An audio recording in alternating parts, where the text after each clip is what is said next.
Well, good morning. We'll call our January meeting of Central Oklahoma Transportation and Parking Authority to order.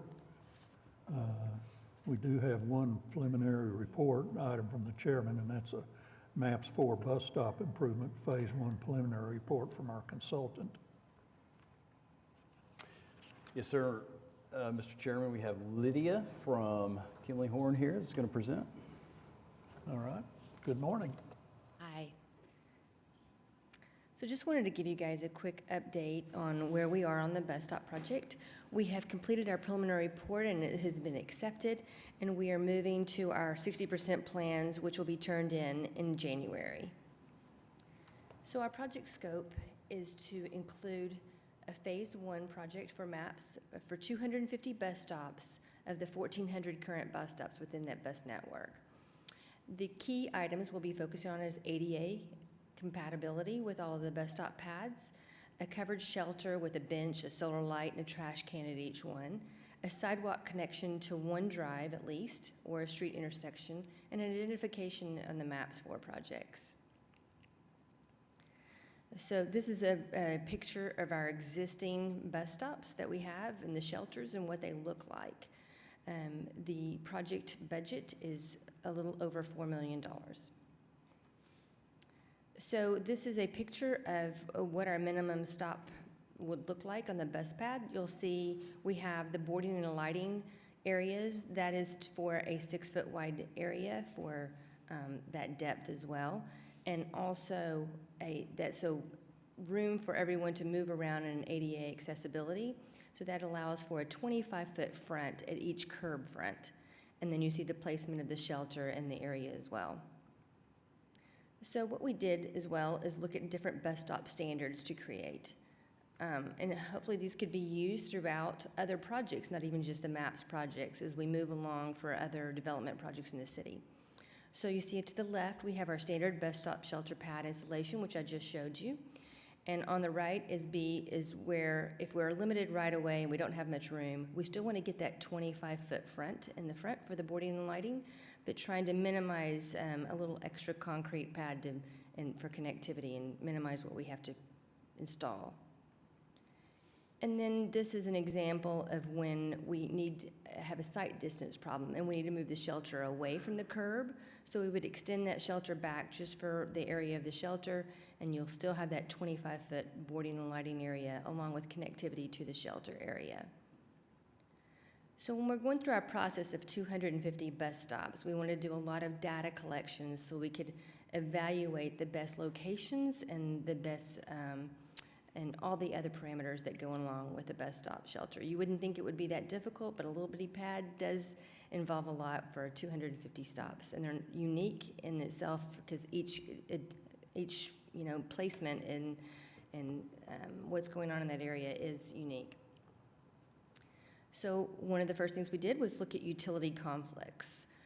We want to try to put the shelters in areas that are away from any kind of manholes or any kind of water meters. So we want to look at those. We have been working with the City Utilities Department as well on trying to position these as accurately as we can to avoid utilities. But we are in the right-of-way, and that is a difficult thing to do. So we envision a lot of times when we're having the contractor out in the field, we'll have to do some adjustments in the field to avoid some utility issues. We also looked proximity to sister stops and intersections. On the left, this shows you an example of where we had a near side bus stop, and optimally we'd prefer to move those to a far side arrangement. And also we want to make sure that when we do move a bus stop that it's in coordination with its sister stop. We also looked at proximity to driveways. There was some concern about sight distance issues with the ad panels and going on with the bus stop shelters. So we looked at AASHTO guidance on what positionally needed to be kept for that sight distance, and we evaluated those. You can see in the bottom graphic our evaluation on the upstream and downstream of the driveway, and a lot of times those were in conflict with a sight distance. The picture to the right, excuse me, shows an example where the bus stop was located right by a driveway. So ideally, we'd like to move those away from the drive if we can. If we can't, then we'd be looking at that bus stop C where we move it down.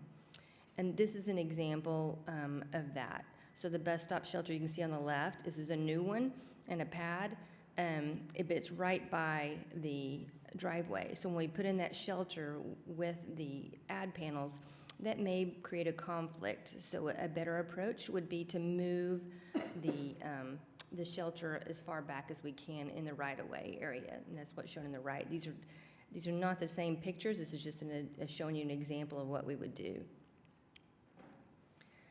So we have a budget to contend with.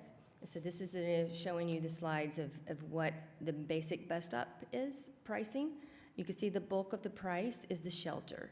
And we have worked with the shelter provider currently to find out what their current pricing is. But as you're aware, pricing is fluctuating all the time. So we'll be updating our pricing as we're moving along with our 60% and 90% plans.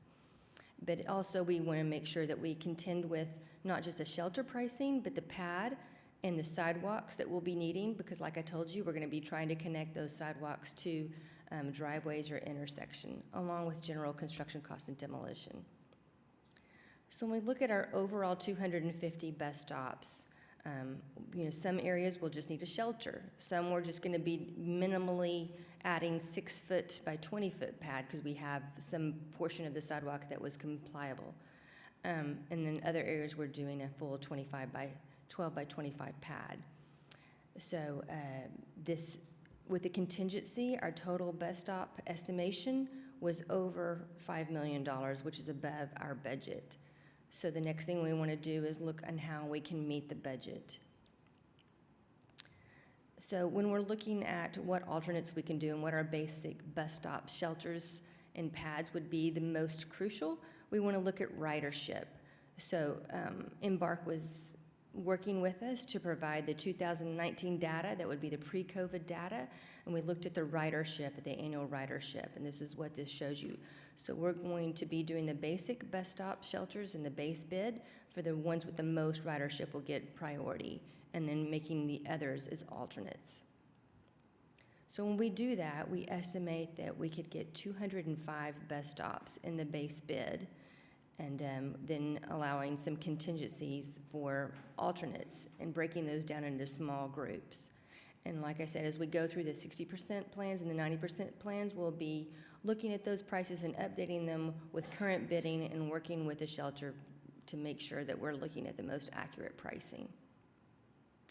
So we are on par for our schedule for an April bid date. Like I said, we are going to be submitting our 60% plans in January, and those will be reviewed, and then we'll be moving on to the 95% set.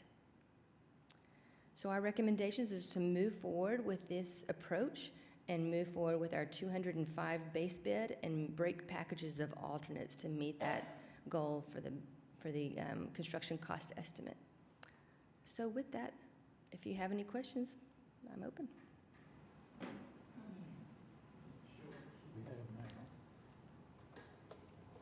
Well, I believe how many shelters, I don't have that data right in front of me of how many of those bus stops have shelters, but the ones that were identified in the phase 1 were the ones with the higher ridership. Embark had already worked to provide me a list of 250. So I'm not sure of how many of those. I don't have that data in front of me. We did capture that data to see how many have shelters. But I believe when I looked at my budgets here, went back. I can answer that question. Is the question how many bus shelters we currently have in the system? 277.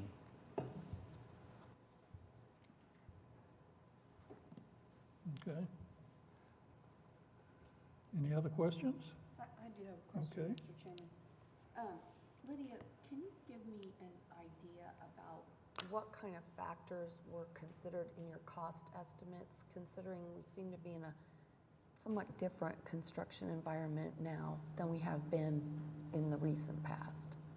Right, and we have been trying to get up-to-date bidding information from the city, and any kind of projects that go along that are similar, looking at the unit price cost estimations that we're doing with our on-call contractors and looking at those concrete prices, because that's going to be our biggest thing is the concrete prices and the shelter prices. So we've been working with Tobar on those as well. Okay. So this will be bid as its own project, not using the unit price contracts that the city already has? Correct, it'll be its own contract with MAPS. All right. Any other questions? On the material side of things, and this is something I forgot to ask about yesterday at the MAPS 4 meeting. When I was in Seattle, we saw a bus shelter that had someone had shattered the glass. And they were talking about how the materials they're going to be using going forward were less, or they are more shatter resistant. Can you speak to, are we at all at a place where we're having those conversations about the materials for these new shelters? We have talked with Tobar, and I bet Jason has some input on this, but we have talked with Tobar about different materials that are currently, I mean, everything is open to vandalism, I guess. Even if it's a plexiglass, it can have vandalism. But Jason, if you want to talk more about the Yeah, sure, I can speak about that. Right now, we've been focusing the conversation on just the current glass shelters that we have. But we have been looking at applying a film to the glass, so if one were to shatter it, you've seen that, it'll basically contain it in almost one piece. You don't have the glass shards, if you will, everywhere. But that's about the extent of it. I mean, there's been, we've also talked, even with our current shelters, we've talked about maybe replacing the glass with a plexiglass type material. We may try that, but some of us are concerned with, after it's been out in the sun for a long time, does it start not, losing its clarity? So we have been talking about options, but we have not at this point done anything other than the glass. Do you happen to know the material that we would have seen up in Seattle? I don't think it was plexiglass. I want to say it was some sort of like latest technological and yeah, I use that term, kind of loosely, but no, I'm not familiar with that exact material. We'll look at it. Toller, the manufacturer that we've been purchasing our shelters from, I mean, they're one of the larger, if you will, in the industry. So if it's available and it's being used, they'll have access to it. So we'll ask about it. I think it's a great point. It's obviously not a lot of fun and rather time consuming to go out and clean up shattered glass when it happens. It's not, it doesn't happen all the time, but when it happens, it's usually a bad deal. Thanks. All right. Okay, thank you. Thank you. Mr. Chairman, if I could, I did want to make the trust aware of a couple of presentations / discussions that we had with the MAPS 4 subcommittee on connectivity, and then also a discussion / presentation that we had yesterday with the MAPS 4 advisory board.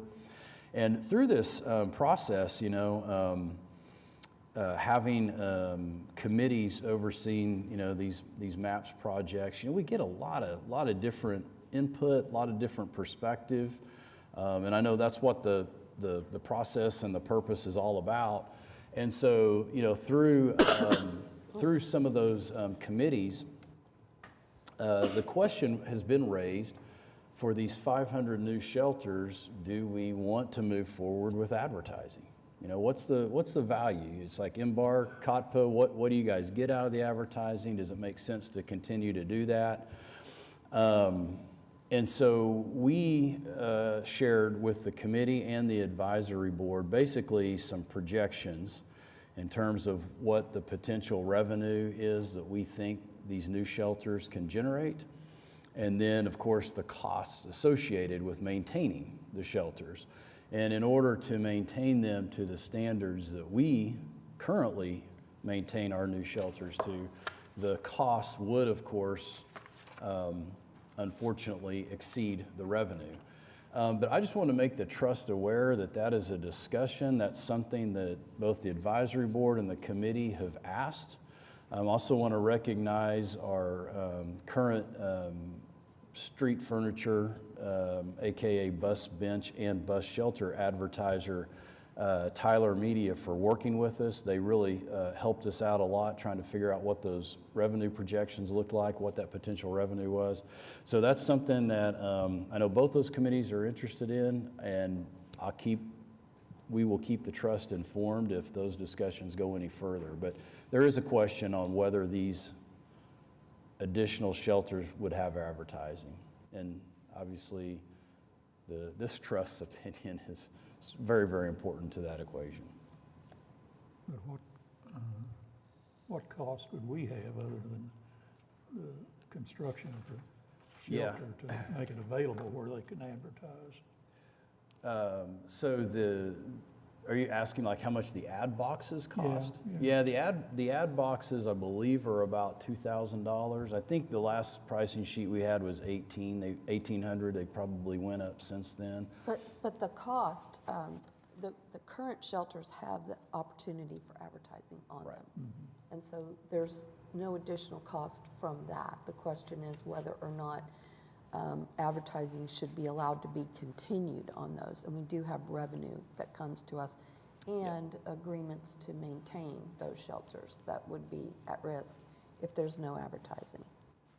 Yeah, if there was no advertising, we meaning the trust, would be doing all of the maintenance, all of the removal of trash, which we have taken over the trash removal already. So, right. Okay. All right, do we have any residents to be heard? I do not know. No, all right. Our minutes of our December 2nd meeting, if the trustees have reviewed that, are there any additions or deletions? If not, I'd have a motion to approve.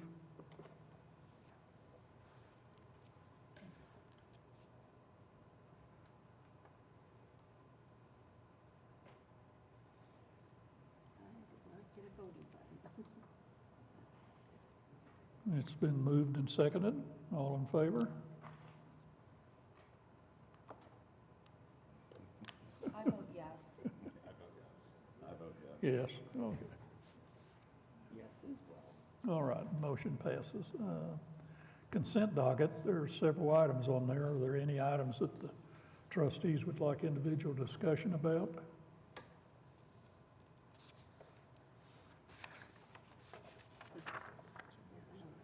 Then I have a motion to approve the consent docket.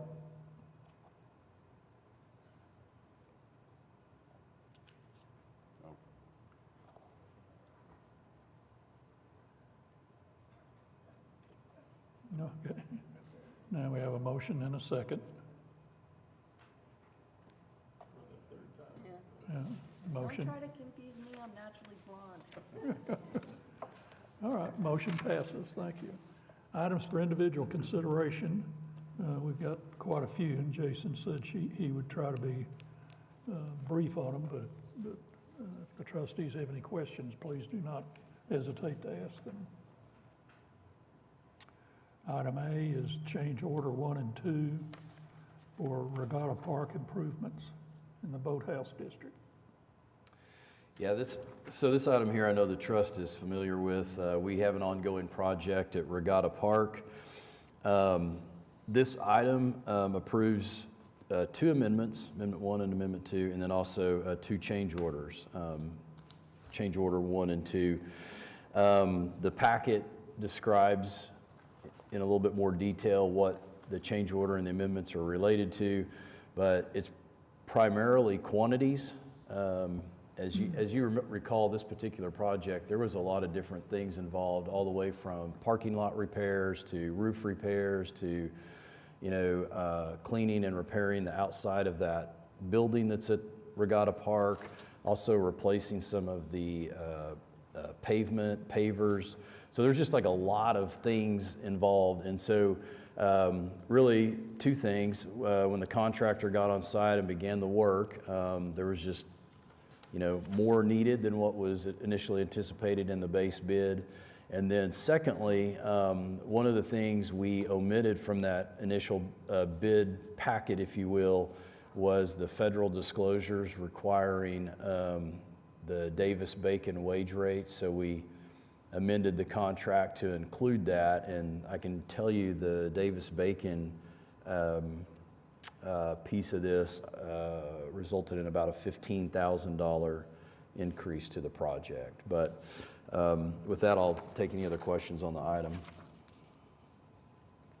All right, any questions? If not, I would have a motion and a second to approve the item.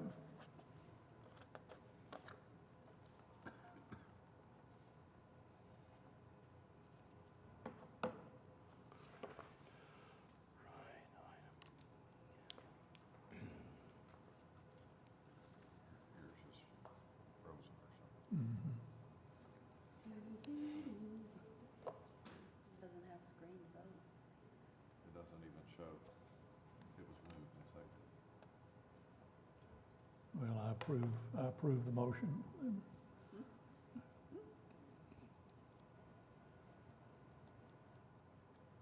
There we go. Seems like it's just All lagging. It went quick, I guess, the motion. Yeah. It passed. All right. Item B on the individual consideration is a ratify and approve an Amendment 1 to Professional Services Agreement with Urban Transportation Associates for automatic passenger counter and reporting software. Jason? Yeah, this item will upgrade our APCs, or automated passenger counters. As you'll recall, the board approved an RFP back in August for solicitation of this technology. And I think the important thing for the board to know on this item here is that we've had automatic passenger counters on our streetcars and our buses. The technology in particular for the buses is now, 10 years old, maybe in some cases a little bit older. So this is basically just keeping up, upgrading our current technology, replacing our APCs that we have now with what we believe will be much more accurate APCs. And the benefit to the enhanced accuracy of these APCs over the ones we have now is that we are able to automate some of our reporting to the National Transit Database. So that will be very beneficial moving forward. All right, any questions? Then I have a motion to approve. I can't vote.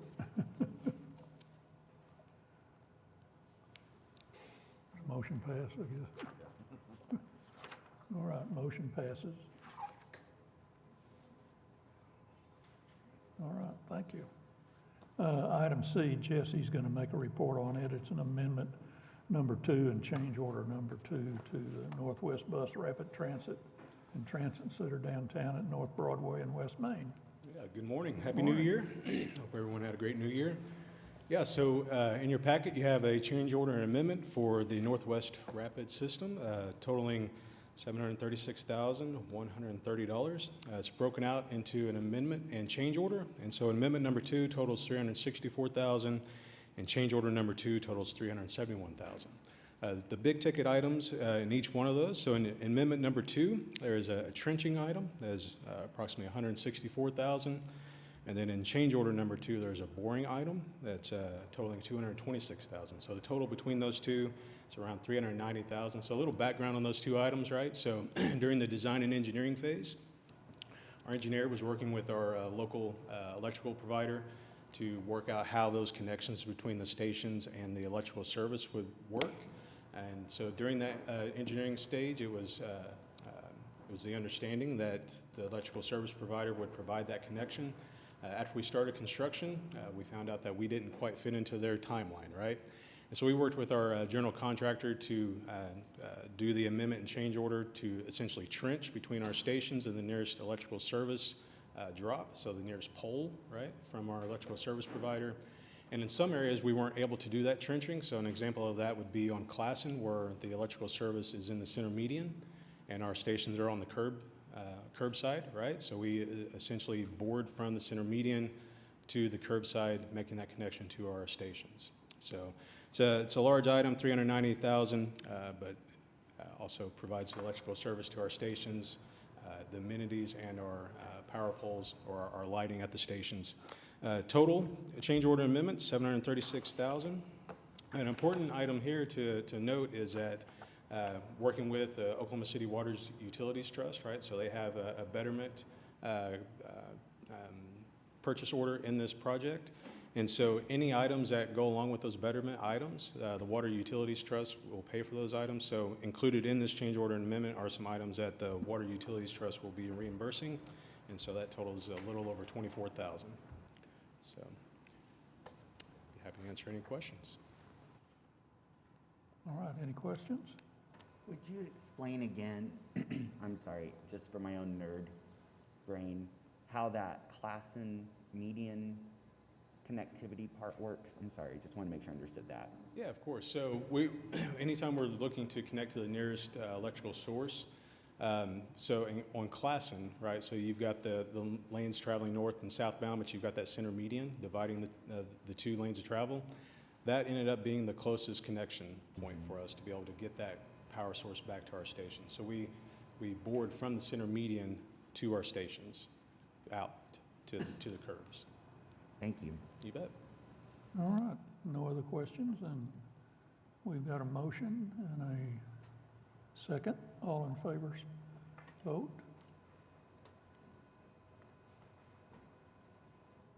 Thank you. Motion passes. All right, thank you. Item D is a resolution authorizing the purchase of engineered fabric buildings for our bus maintenance facility for the bus rapid transit buses, I think. Yes, sir. In fact, in anticipation of having to explain what an engineered fabric building was, we decided to show a picture. You've probably seen these around town, but you know, as we've been preparing to stand up BRT operations, we're very fortunate in that our buses are complete.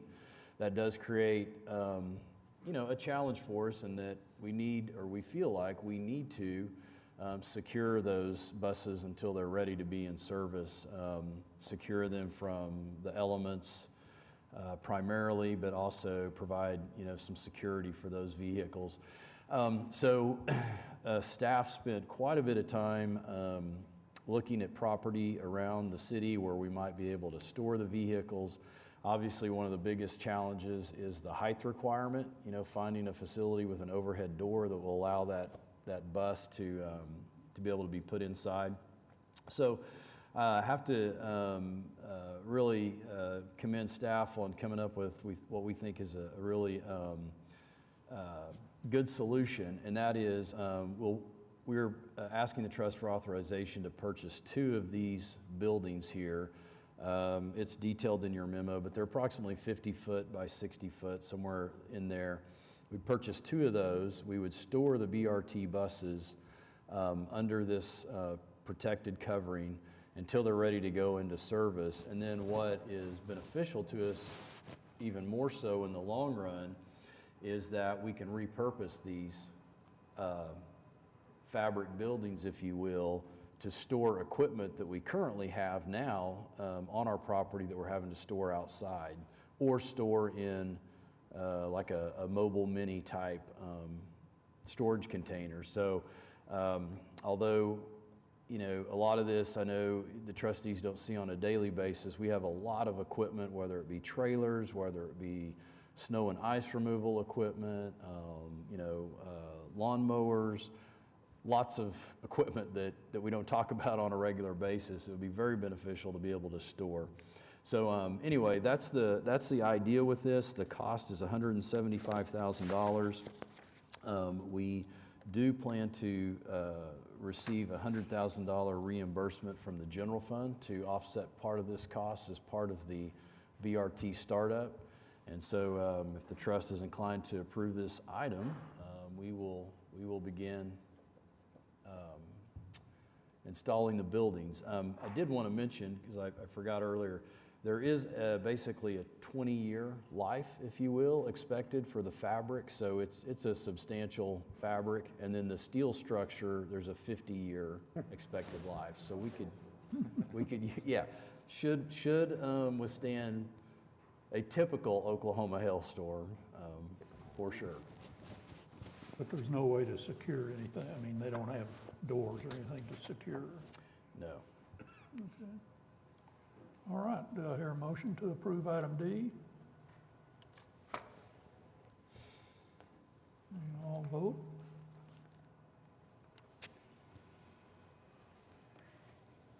All right, motion passes, thank you. Item E is a resolution ratifying and approving the purchase of 6 2023 Travelers SUVs for operational support and take-home use.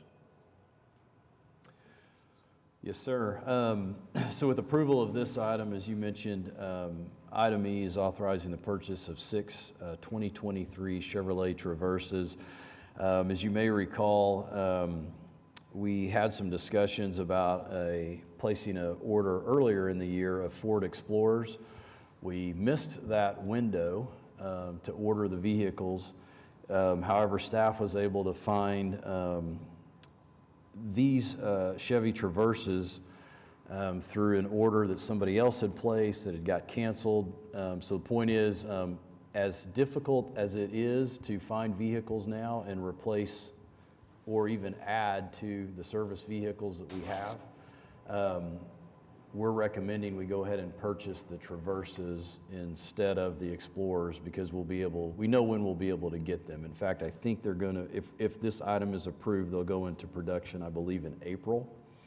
And so just as a refresher, what we use these vehicles for is typically monitoring and responding to the fixed route service.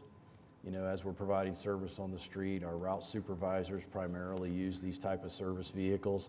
However, the difference is we're not just replacing some service vehicles, we're also looking to add some vehicles so that some of our positions, such as our Assistant Director of Operations, Chief Safety Officer, and so forth, would have this vehicle available 24/7, available to them. All right. Any questions? None, I'd have a motion and a second.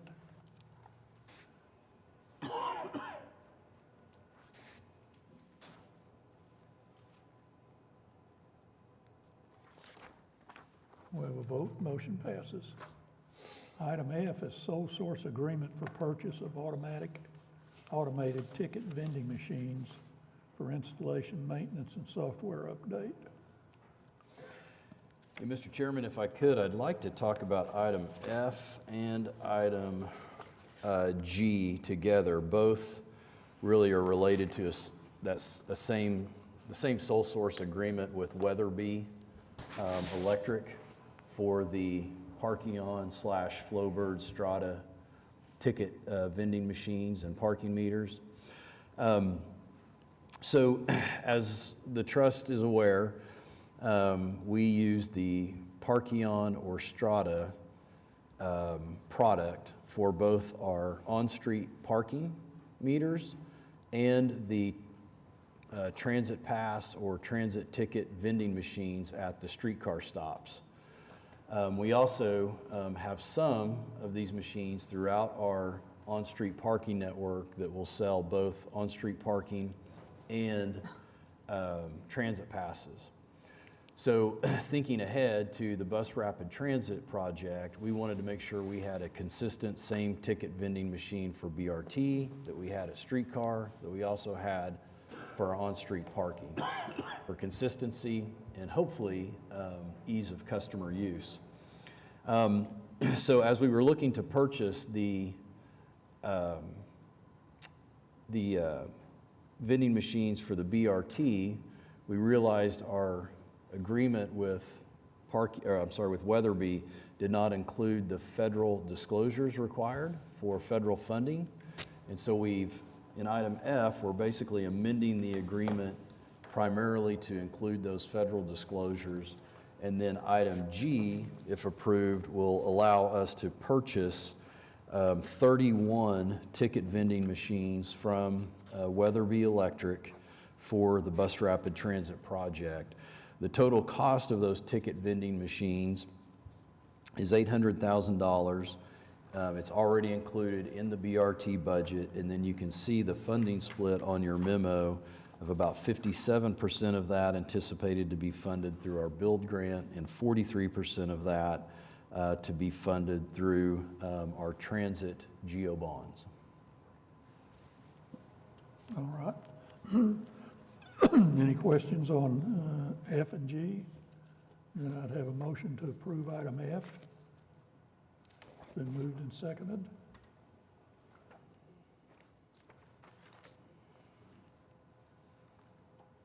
Motion passes. Then item G, if I could get a motion and a second.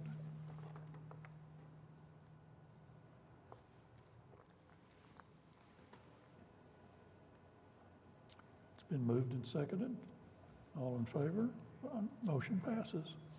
Item G is to authorize us to go into executive session after we complete our agenda. So if that's the desire of the trustees, then I'd have a motion to go into executive session after we conclude all the items. I'll make the motion. I'll second. Yes. Yes. Yes. Yes. All right, thank you. Our next item is ratification of claims and payroll through December 28th. Any questions by any of the trustees on that? If not, we have a motion to approve and a second. Motion passes. Motion passes, thank you. All right, our financial reports, schedule of revenue and expenditures, budget to actuals for the month ended November 30th. Jason? Yes, sir. I'll limit my comments to sharing some information on transportation operations, parking operations, and then streetcar. So if you look at page 2, this is our transportation operations. I know we go through this every month. I'll point out a few highlights. If you would look at the top portion of your budget to actual first, you'll see our revenues. We point out the top revenue line there of our fare box revenue. We have a positive variance of $50,000 through 5 months of the fiscal year. So following that down, you'll see miscellaneous revenue showing to be $77,000 under budget. That's related to a pending tax rebate related to our CNG fuel purchases. Last year was the first year we were eligible for that rebate. We have that budgeted to receive. We just have not received it yet. So hopefully by the end of this fiscal year, that variance will take care of itself.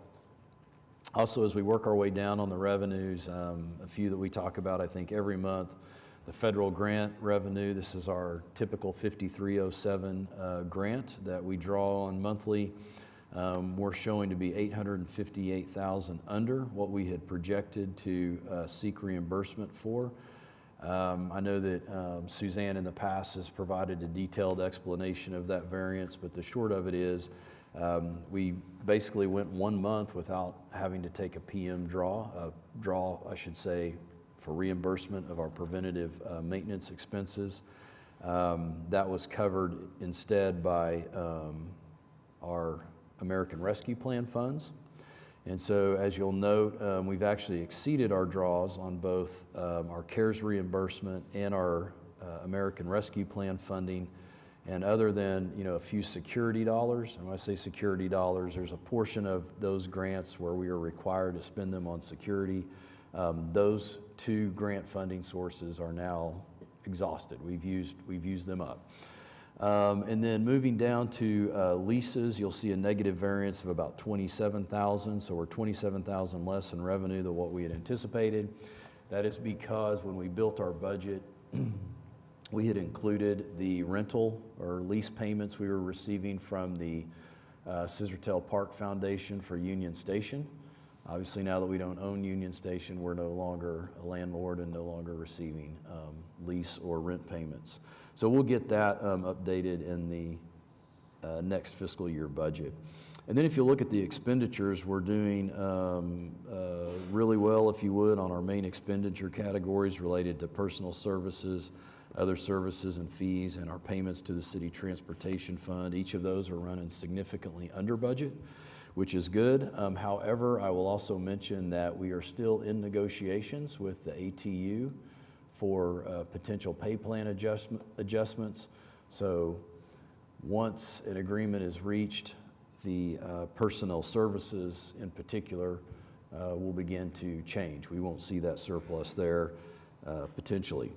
And then finally, concluding my comments on the expenses, and I know this has been mentioned before, but just to keep it at the forefront for the trustees, we are exceeding our fuel budget. So through 5 months of the fiscal year, we're about $186,000 more in expenditures for fuel than what we had budgeted. And I know we're already taking a look at that fuel expenditure going into next year's budget. Overall, however, if you follow that bottom line operating loss or income, our revenues exceed our expenditures by about $2.4 million through 5 months of the fiscal year. All right, moving on to page 4, parking operations. Again, starting with the revenues, I direct your attention to the first 2 lines on the report. Monthly contract revenue continues to remain strong. It's coming in above target.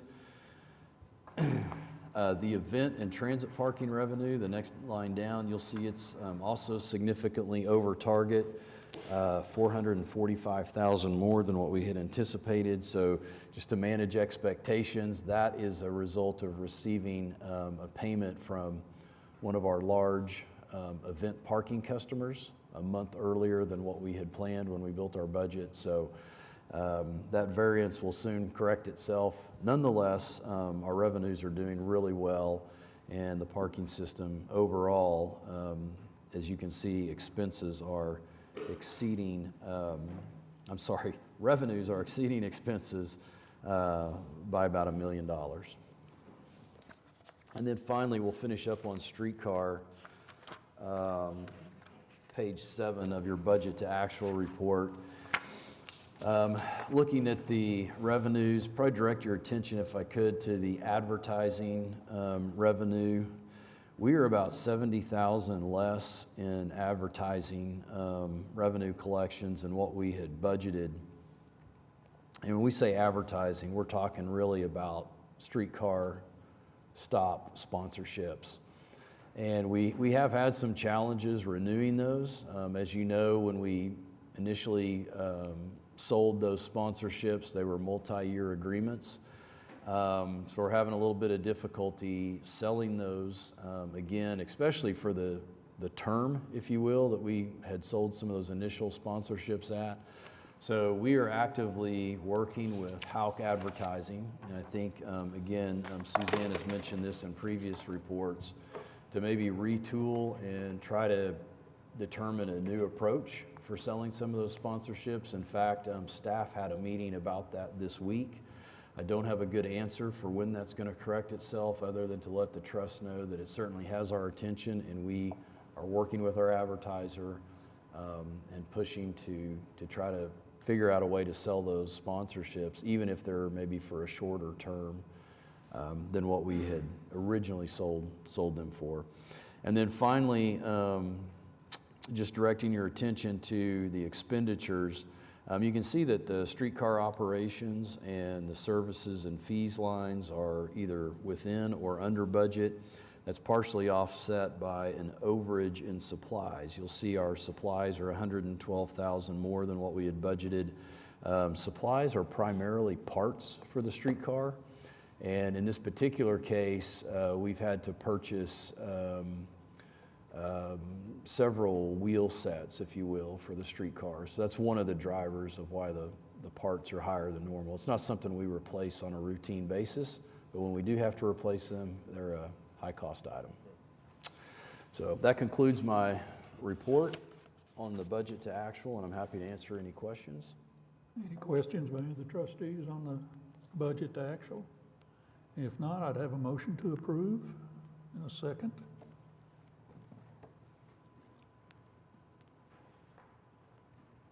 Motion carries. Thank you. Program reports. As Jason mentioned prior to the meeting, kind of got a new format for some of our program reports. But which reports are we going to have?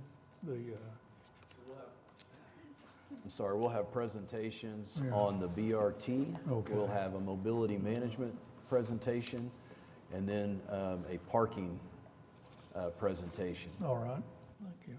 Okay. And I all right. believe BRT's up first. Morning, it's me again.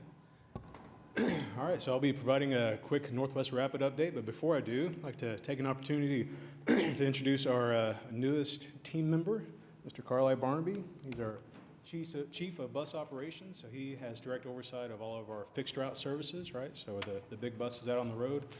Carlisle, well, he may look familiar. So for the past 4 years, he's been serving as our general manager for the OKC Streetcar. Prior to that, he was with Atlanta Streetcar, where he helped stand up the Atlanta Streetcar system. And prior to that, he was with the Hillsborough Area Regional Transit, where in Tampa, where he essentially started off as a mechanic and worked his way all the way through operations to overseeing the bus system in Hart, or in Tampa. So very, very excited to have him become part of our team here in Oklahoma City. All right, so let's talk Northwest Rapid. All right, so let's talk about our buses first. So we have 6 of our 9 buses in Oklahoma City. Thank you for approving the covers for the Northwest Rapid buses. So we'll talk specifically about bus 2221 and bus 2222. So working with our bus manufacturer, New Flyer of America, we've worked out a timeline to get those 2 buses back into the lineup, right, to get those back into construction. So we're anticipating those going into line entry April 10th and receiving those in Oklahoma City June 26th, the week of June 26th. The 3rd bus, we're still working out that timeline. We're anticipating making a trip out to Anniston, Alabama to inspect that 3rd bus and make a decision on next steps for that bus. All right, so let's talk construction of our Northwest Rapid platform. So this is a picture of our outbound Northwest Expressway and Penn platform. You'll notice that the retaining wall and that rail on the backside of the platform, that's not our actual platform railing, but that is the railing to prevent anyone going near that edge, those types of things. When we talk platforms, we're talking about the flat work and the concrete work. And then as we progress further down the construction timeline, that's when we'll start adding those amenities, the shelters, the pylons, the ticket vending machines, the trash cans, and the railings. So this is our outbound Northwest Expressway and Penn location. Our next one here is our outbound Northwest Expressway and Portland location. So this is a super important location for us because this provides that connectivity to the grocery stores and the retail there at that intersection of Northwest Expressway and Portland. And then moving on, we're at our outbound North Independence and Northwest 56. Again, another important location for us because this is a trip generator, right? So this is right next to the hospital that's there on Independence and Northwest Expressway. And then on the other side of the road, again, talking about those couplets, right? With our BRT system, we wanted to focus on the couplets so it's easy to navigate. If you ride the bus out and you get off at this outbound stop, you know exactly where to go to take your trip back home because it's across the street, right? So easy to navigate. So this is our outbound North Independence and Northwest 56 stop near the hospital.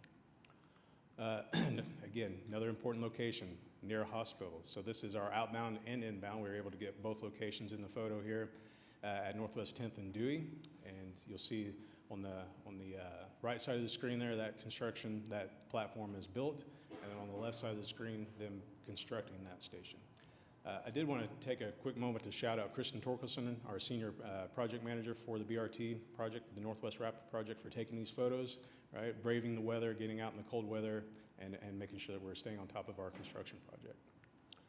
So let's talk about the next 3 weeks. So over the course of the next 3 weeks, we'll be moving locations. So at Northwest 13th and Classen, we'll be doing waterline, bus pad, and electrical work. At Northwest 8th and Hudson, right next to Elemental Coffee, we'll be starting construction there with a water line relocation and storm sewer work. And then this is near one of our park and ride locations, right? So this is at Broadway and Main, at the northwest corner of Broadway and Main, where we'll be starting our water line work. If you'll notice the word potholing, so what is potholing, right? So that's where we go in, we actually dig down and make sure that we locate those, any utilities. So we went during the process, we engineer, we think we know where the utilities are, but before we actually start construction, we do that potholing to actually put eyes on those utilities. So we'll also begin signal improvements, ped poles, signal poles, sidewalks, and ramp improvements. So we'll be seeing a lot of construction going on downtown at Main and Broadway.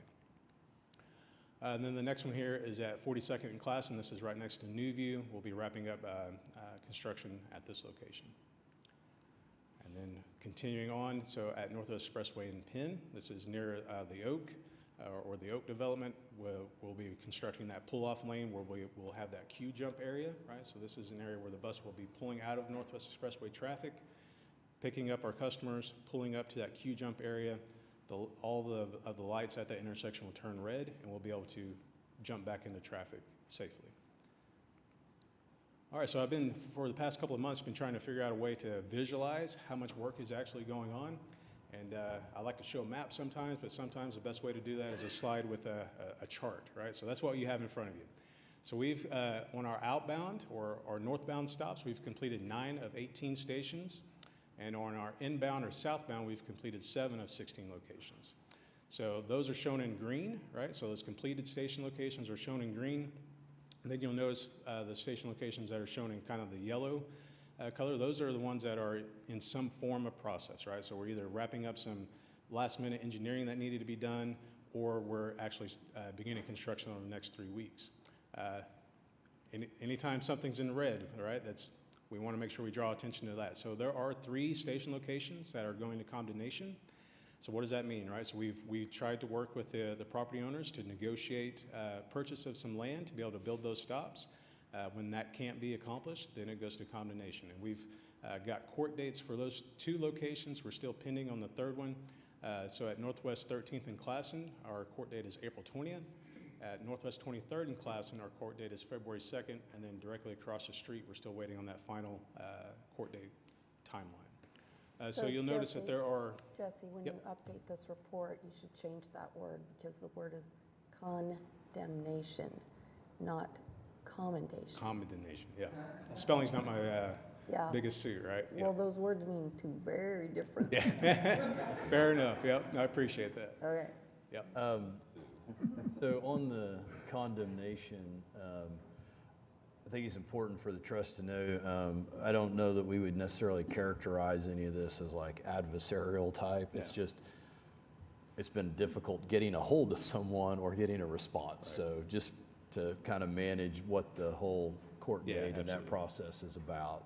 Yep. So there are still 4 locations that don't show anything, right? So at Classen and Northwest 31st, inbound and outbound, and then Northwest Expressway and Blackwater, inbound and outbound. So this goes back to our coordination where at Northwest Expressway and Blackwater, where we wanted to make sure that those were the larger high-capacity stops, right? Because with the COA implementation, we're going to have connections there. And then the Classen and Northwest 31st are those stops that we move that 1 block north. So we're anticipating bringing a change order amendment back to the board for approval to get those 4 station stops rolling into construction.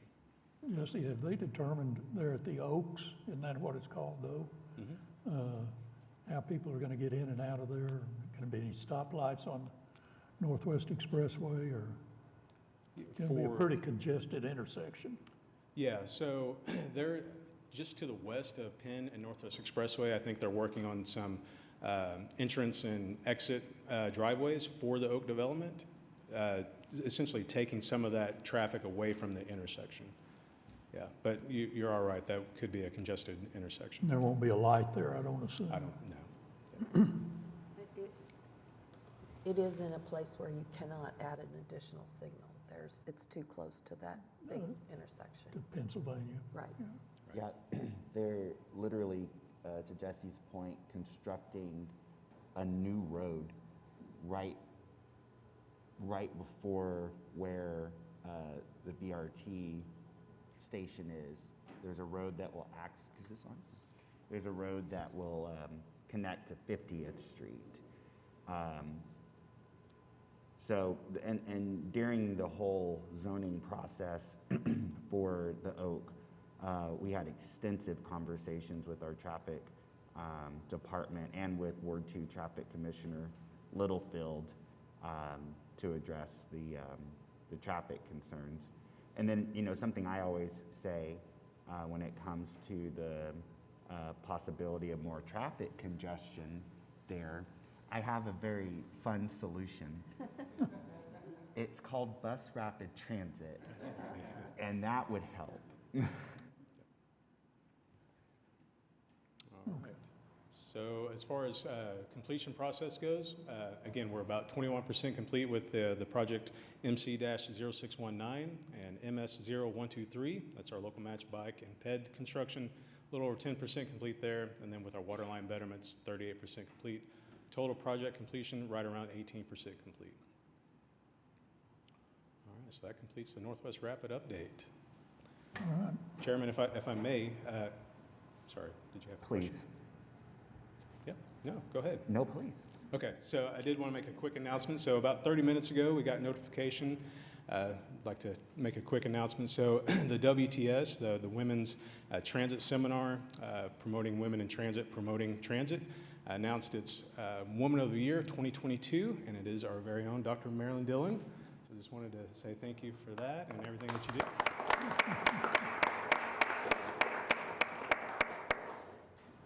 Well, that helps me because I was going to save my comment about Dr. Dillon for later, but I just want to go ahead and say it. Thank you. Dr. Dillon, I reached out before the holidays to them because we had a resident in the newer part of Ward 2, newer by that I mean, of course, when the census redistricted past Meridian to include former parts of Ward 1 into Ward 2.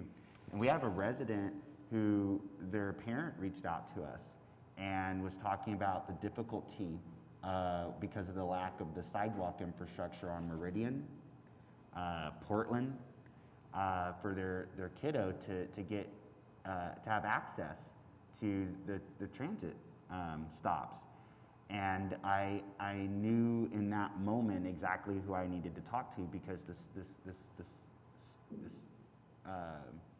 child, not child, but child of the parent, you know, had some disability concerns as well.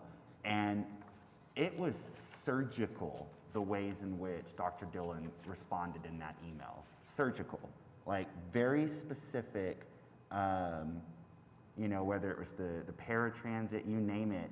And I can tell you, having spoken to that parent prior to Dr. Dillon, there were moments where I was trying to explain some of these possibilities, and at first they seemed very apprehensive, and I just felt like Dr. Dillon's tone in the email went so far to, I think, kind of assuage a lot of the anxiety that this parent had. So as I've said many times from this horseshoe, I just think you're one of our greatest assets as a city, one of the best humans I've met, and now it sounds like the rest of the world understands that too. One more thing though, that wasn't what I intended to say, but now we had that moment of honor there. Since I've been knocking doors on that west side of the city, it is so neat to see how the BRT there at 63rd and Meridian, and then again at Expressway and Meridian, I just have a much better understanding of how literally the entirety of Ward 2 is connected right there from west to east. And I just think this is such a neat project, and it's really been fun to see it come to fruition. So just wanted to applaud you all in your work there. All right, thank you. Thank you. Jesse, thank you. Next is our mobility, yeah, okay. Good morning, The everyone. the star of the day. So, I don't know if I would go that far, but it is quite Pressure, an honor, Marilyn. and I was quite taken by surprise. That is absolutely for sure. I hope everyone had a wonderful holiday season, and that we're ready to jump into 2023. The information I'm going to give you today is for the first 5 months of this fiscal year, so through the end of November. Our senior services are doing really, really well. Total to date for all seniors, we've done a little over 24,000 trips. You'll note on here, and I want to point out something, our daily meal sites, those run Monday through Friday. Grocery shopping is a weekly thing, but you'll notice the total trips are very similar. The one service that we have that has not come back following the pandemic are the congregate meal sites, and so we are working really closely with our partner agency, the Oklahoma County Senior Nutrition Project, to look at ways that we can boost that attendance back up, because as we all know, that socialization is just as important as nutrition for individuals that live alone, and so we're always trying to look at that. Wanted to mention a little bit, we talked last time I presented to you about Embark Well. November 2022 was our biggest month ever. Obviously, wellness sites closed during the pandemic, so there was a huge drop in ridership, but our purple bars up there show you where we are in this current fiscal year, and this program has not only rebounded to its pre-pandemic levels, but is actually starting to grow now. We are looking, as we talked about before, with grant opportunities to try to allow individuals under the age of 60 to have access to wellness transportation through this program, so we will keep you up to date with that as we continue to explore that. Community development is always our big focus. So far, through the end of November, almost a little over 24,000 bus passes. Our amount of emergency taxi rides have gone down some. That's not a commentary on the need for emergency taxi service. I want to clarify that very carefully. Taxi service, since the advent of Uber and Lyft, has gone downhill, and the availability has gone downhill. So while the demand is still there, the taxi service doesn't always have the vehicles or the staff to make those trips, and then the agencies will have to use other options. So we're looking at some options to cover that. One of the difficulties with those emergency taxi rides is the provider must be available 24 hours a day, 7 days a week, 365 days a year, and that's a big ask for us. Is that a federal requirement, that availability? No, ma'am, it's because we use those services are used for the YMCA Battered Women's Shelter, and they need to have emergency transport at any time of day. But we couldn't use something like Uber and have, I mean, We're exploring There's that, some but we use availability federal there. funds to pay for those trips, so we Right. have to make sure that Uber can comply with it. And we're also talking with another local provider that does already meet the federal requirements. They just don't offer 365-day-a-year services either. So it's just kind of a conundrum for us here in Oklahoma City because the taxi service is really our only option. But we are working with Uber on that, and we're hoping to get next year a contract with Uber and Lyft so we can push that service back up to where it needs to be to meet the need. This is just a really quick reminder that we do have a license to the Unite Us referral platform. If we can do housing, food, shelter, you name it, we can make referrals to agencies. So if you have constituents that need assistance and it's not transit related, that's okay. We're glad to make that connection for them. The Climb Ride program is just, you guys have seen the report for this. I mentioned to you that we did a pilot program in what they call family-centered services, which is like a pre-court intervention thing for a family that might be in crisis but is not ready for court intervention. That was really highly successful, and we provided some data to DHS about what that looks like if we were to continue to do it and what the cost would be.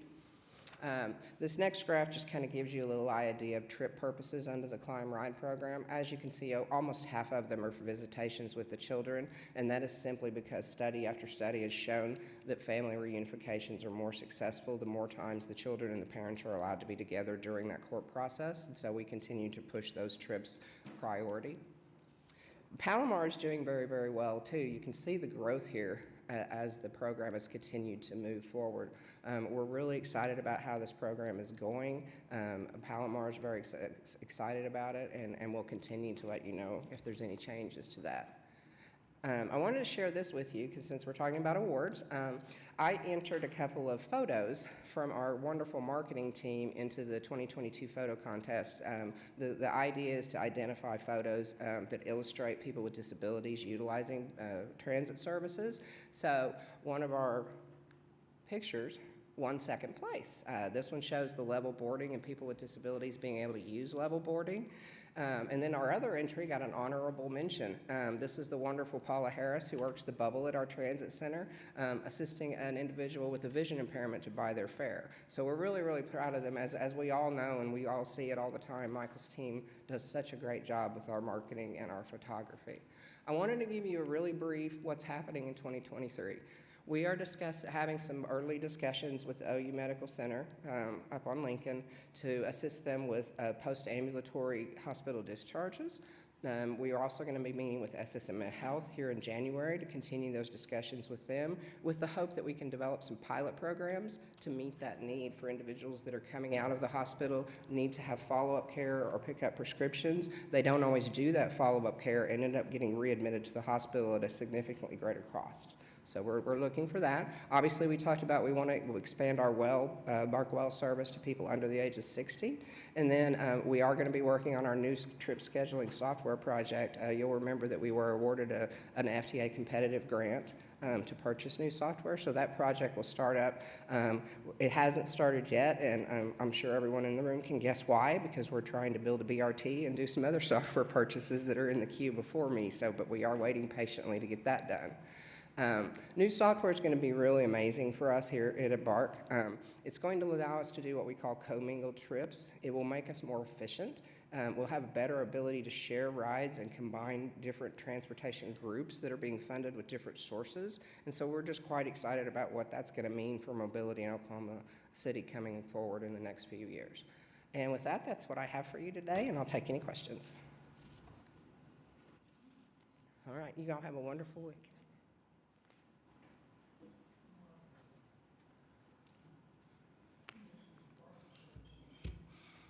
I don't think this is a case of saving the best for the last, maybe the most boring for the last. Good morning, everyone. Good morning. Parking services report. So in September, we had the sign snafu for News 9 that did not negatively affect the parking garage. The crane did touch the garage. Damage was insignificant, to say the least. You can see where maybe a cable or two touched the garage. It did bend the frame of the sign, not owned by us nor managed. This is the extent of our damage, if you could call it that, and that is caulking between two exterior panels shifted. Staff and on-call engineer were on site all 3 days to inspect. Garage is just absolutely safe. Cox Garage, now known. Hey, Corey, I mean, sorry to interrupt, but it might be good to mention we actually had an engineer come out and I'm look sorry, at the garage. yes, So it wasn't we- just us as staff saying looks good. Yes, we did have an engineer, an on-call engineer. CEC Corporation came out to inspect on all 3 days, along with the architect for the interior space, as there was some interior damages to the build-out that was underway. Thank you, Jason. Cox Garage, Prairie Surf Media Studios is above it. Inside the garage area, the area marked in yellow, some shoring was installed so that they could increase the weight loads above for productions. We lost, need to refer to my notes, a couple hundred spaces in the garage. So the garage actually works as 2 different garages now from a software perspective. So on the east side of the garage, we have 281 spaces, and then plus 10 handicap. On the west side of the garage, we have 566 spaces, 14 handicap. We are absolutely ADA compliant when it comes to the handicap spaces. Talk about the transition from Republic Parking System to PCI Municipal Services that occurred late summer. After the contract was awarded to them, they immediately began behind the scenes admin transition work, which positively affected all of the employees that selected insurances. There was no insurance gap whatsoever for the individuals. That started a month before them taking over the operations. Out of the 40-some employees that transferred over, one did not. There was a background issue with that one individual. PCI immediately started recruiting for the open positions that we had for a variety of reasons. We had open positions. PCI came in and trained their new employees with their customer service standards that have positively impacted our operations, from event management, basic parking practices, added some tools to the management staff, and equipment training, daily maintenance of the equipment. We have implemented Fix. It is not misspelled up there. Thank you, Heather. That's how the product is spelled. It's a work order type system where we can schedule things like when to expect expansion joints to further their livelihood, routine maintenances. If I knew my password, I could log into it and take a picture of something and create a work order. This morning, I went and looked at it. I was impressed. It took a month or two for us to roll that product out. They have completed 1,700 plus work orders. We have about 100 work orders that are not completed. And then in December alone, they exceeded 700 work orders. So that could, be anything from a broken gate or whatnot. So they're keeping busy, the maintenance group. ParkLink is an invoicing system or an accounts receivable system that will allow our monthly customers to step into year 2023 and make an online payment. Yay, I'm happy about that. We intend for that to go live for the customers to use in February. And then the Verge, which was talked about in their presentations and are part of the contract. Verge is a technical software product where we'll export all of our parking sales and transactions and whatnot from our multiple systems to this product called Verge that's an IBM product. And then PCI will be able to upload all of their back office accounting documents into this, and it'll help streamline a lot of manual functions to create our monthly operating report and take staff away from doing a lot of mundane data entry for the reports that we ask for and require. Looking forward to that. We'll be one of the firsts in the world to be using that product. Park Loyalty, that's for, again, our off-street parking operations where we don't have the gated systems.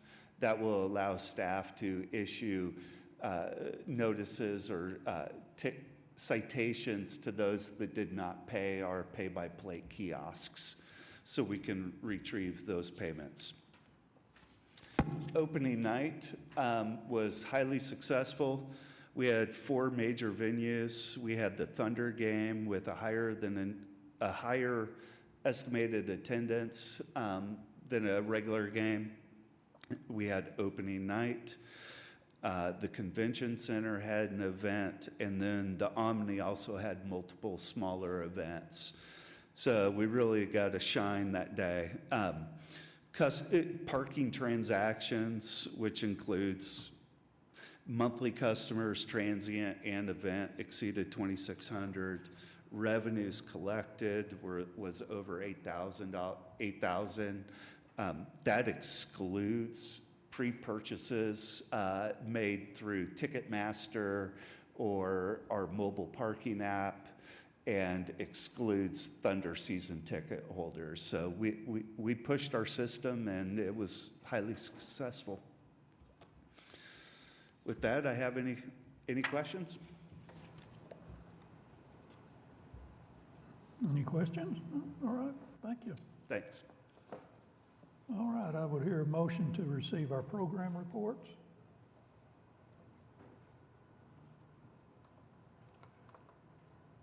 Motion and a second. Oh, we got it. Let's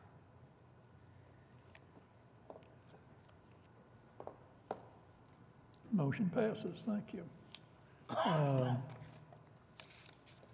Before we go into executive session, any comments by any of the trustees or special items? Any comments, Jason? I thought Yes, so. sir. Okay.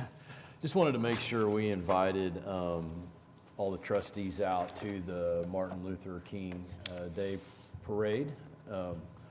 But I didn't mean to steal your thunder in any way, Mr. Cooper, but I know you usually join us on that bus. So we're going to have a bus in that parade. That'll start about 2 o'clock on MLK Day, and so it's always usually a really good time. And then the other thing I wanted to mention to the trust is we were able to introduce Carly today. Mr. Barnaby comes to us with a lot of experience, as Jesse mentioned. One of the things we're trying to do as an organization as we continue to implement our employee-driven transformation plan, the roadmap, as we try to continue to work towards creating a great place to work, and all the other initiatives that the board is aware of. Part of that is we're trying to be very intentional about onboarding of key positions that join the organization.